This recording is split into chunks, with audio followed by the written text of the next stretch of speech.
Hey, this is Dr. Mila McManus. I have something to say. Did you know that there are a lot of factors that make us peak? And aren't we all just an N of one? Okay, what is an N? So an N in studies, when you say, oh, well, that study was really big. There were 50,000 people in that study. Well, that's an N of 50,000. So aren't we just an N of one? I mean, if you think about it, we all are uniquely genetic. We all have different stressors. We all handle stress differently. Most of us have probably had some emotional traumas, and when that manifested and how that manifested will affect our health.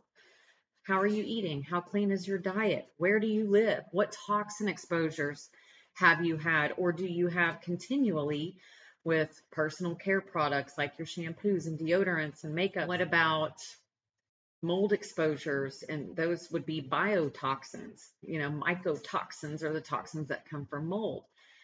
What about physical scars from injuries or surgeries? When you've got a surgical, or if you have a physical scar somewhere, that does block the energy flow and the way that your nerves flow, and everything else flows around that area.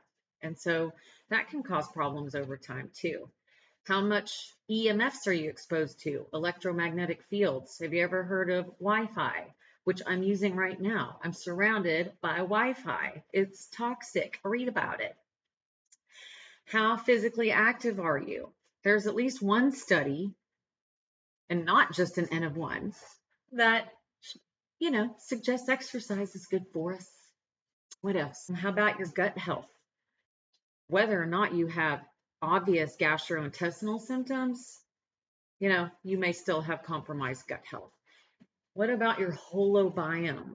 So not just your gut biome, but the holobiome is all the critters, all the microbes that live in us and on us and around us.